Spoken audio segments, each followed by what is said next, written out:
सावन का महीना आते ही चारों ओर हरियाली छा जाती है। पेड़ों की डालियां झूमने लगती है, वातावरण में मिट्टी की खुशबू फैल जाती है और सुहागिन महिलाओं के मन में हरियाली तीज के पर्व को लेकर उत्साह भर जाता है।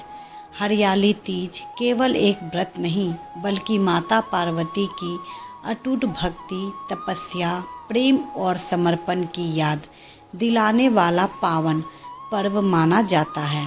धार्मिक मान्यता के अनुसार माता पार्वती ने भगवान शिव को पति रूप में पाने के लिए अत्यंत कठिन तपस्या की थी। उनकी इसी तपस्या से प्रसन्न होकर भगवान शिव ने उन्हें अपनी अर्धांगिनी के रूप में स्वीकार किया। तो आइए श्रद्धा और भक्ति के साथ सुनते हैं हरियाली तीज की पावन व्रत कथा। बहुत समय पहले हिमालय पर्वत के राजा हिमवान के घर एक अत्यंत सुंदर और तेजस्वी कन्या ने जन्म लिया। उस कन्या का नाम था पार्वती। पार्वती बचपन से ही भगवान शिव की भक्ति में लीन रहती थी। उन्हें भगवान शिव के अलावा किसी और को अपना जीवन साथी स्वीकार करने की इच्छा नहीं थी।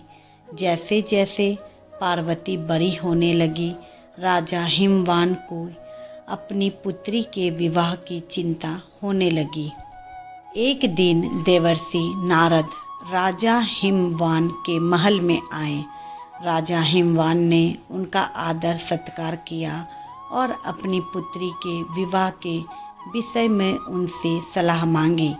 नारद जी ने कहा, राजन, आपकी पुत्री अत्यंत भाग्यशाली है। उसके लिए भगवान विष्णु जैसा योग्य वर मिलना सौभाग्य की बात होगी। राजा हिमवान को यह बात बहुत अच्छी लगी। उन्होंने भगवान विष्णु के साथ पार्वती का विवाह करने का मन बना लिया। लेकिन जब पार्वती को यह बात पता चली तो उनका हृदय दुख से भर गया। उन्होंने अपनी सखियों से कहा, मैंने तो मन ही मन भगवान शिव को अपना पति मान लिया है। मैं किसी और से विवाह कैसे कर सकती हूँ। पार्वती की आंखों में आंसू आ गए। उनकी यह एक सखी ने पूछा, देवी, यदि आपका मन भगवान शिव में ही है तो आप अपने मन की बात अपने पिता से क्यों नहीं कहती।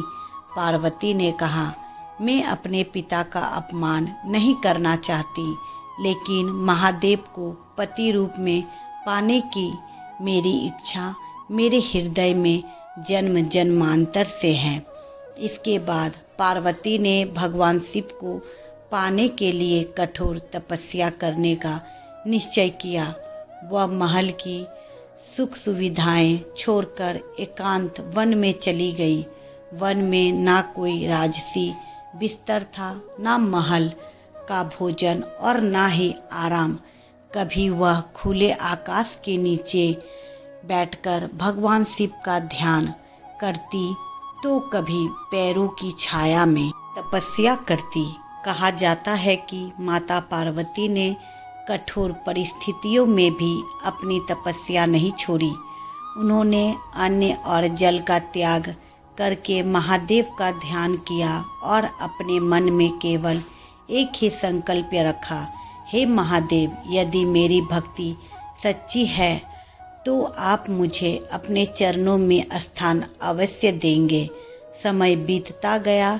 गर्मी आई, फिर वर्षा आई, फिर सर्दी का मौसम आया, लेकिन माता पार्वती की तपस्या में कोई कमी नहीं आई। बारिश की बूंदें उनके शरीर को भिगो देती, तेज धूप उन्हें तपाती और ठंडी हवाएं उनके शरीर को कपा देती, लेकिन उनके मन में महादेव का ध्यान लगातार चलता रहता। उनकी तपस्या इतनी कठोर थी कि देवता भी उनकी भक्ति देखकर आश्चर्य करने लगे। एक दिन माता पार्वती ने नदी के किनारे मिट्टी से भगवान शिव का एक शिवलिंग बनाया। उन्होंने फूलों से उनकी पूजा की और आंखें बंद करके भगवान शिव का ध्यान करने लगी। माता पार्वती ने हाथ जोड़कर कहा, हे भोलेनाथ, मुझे संसार की कोई वस्तु नहीं चाहिए, मुझे केवल आपका साथ चाहिए। यदि मेरे मन की यह इच्छा सच्ची है तो कृपया करके मुझे स्वीकार कर लीजिए। उनकी आंखों से आंसू बहने लगे। उधर कैलाश पर्वत पर भगवान शिव माता पार्वती की तपस्या को देख रहे थे। महादेव समझ चुके थे कि पार्वती का प्रेम सांसारिक इच्छा नहीं बल्कि अटूट श्रद्धा और समर्पण है। तभी भगवान शिव माता पार्वती के सामने प्रकट हुए। चारों ओर दिव्य प्रकाश फैल गया। माता पार्वती ने आंखें खोली तो सामने स्वयं भगवान शिव को देखकर उनकी आंखों से खुशी के आंसू निकल पड़े। उन्होंने हाथ जोड़कर महादेव को प्रणाम किया। भगवान शिव ने कहा, हे पार्वती, तुम्हारी तपस्या, तुम्हारी भक्ति और तुम्हारे अटूट विश्वास ने मुझे प्रसन्न कर दिया है। तुमने मुझे सच्चे मन से अपना जीवन साथी माना है। मैं तुम्हें अपनी पत्नी के रूप में स्वीकार करता हूँ। माता पार्वती का हृदय खुशी से भर गया। उनकी वर्षों की तपस्या सफल हो गई थी। इसके बाद माता पार्वती ने अपने पिता हिमवान को अपनी इच्छा बताई। राजा हिमवान को जब अपनी पुत्री के अटूट भक्ति और तपस्या का पता चला तो उन्होंने भगवान शिव को अपना दामाद स्वीकार कर लिया। आगे चलकर माता पार्वती और भगवान शिव का दिव्य विवाह हुआ। कहा जाता है कि सावन मास के शुक्ल पक्ष की तृतीया से जुड़ी इसी पावन कथा की स्मृति में हरियाली तीज का पर्व श्रद्धा से मनाया जाता है। इस दिन सुहागिन महिलाएं माता पार्वती और भगवान शिव की पूजा करते हैं और अपने पति की लंबी आयु की सुखी दाम्पत्य जीवन तथा परिवार की खुशहाली की कामना करती हैं। कई स्थानों पर महिलाएं 16 श्रृंगार करती हैं, मेहंदी लगाती हैं और झूला झूलकर तीज का उत्सव मनाती हैं। माता पार्वती की कथा हमें यह सिखाती है कि सच्ची श्रद्धा, धैर्य और विश्वास से मनुष्य अपने जीवन में बड़े से बड़े कठिनाइयों का सामना कर सकता है।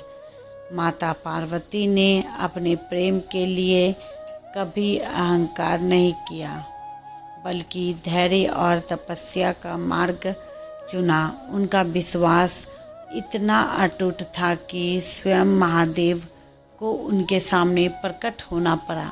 इसलिए हरियाली तीज के दिन माता पार्वती से यही प्रार्थना करनी चाहिए कि हे माँ गौरी, जिस प्रकार आपने अपने तप, प्रेम और विश्वास से भगवान शिव को प्रतिरूप में प्राप्त किया, उसी प्रकार हमारे जीवन में भी सुख, शांति, प्रेम और सौभाग्य बनाए रखें। धन्यवाद। हे भोलेनाथ, हमारे परिवार पर अपनी कृपा बनाए रखें, तभी दुखों को दूर कर और हमारे घर में प्रेम, सुख, समृद्धि और शांति का वास हो। धन्यवाद। आपको हमारा चैनल पसंद आए तो लाइक और सब्सक्राइब जरूर करें।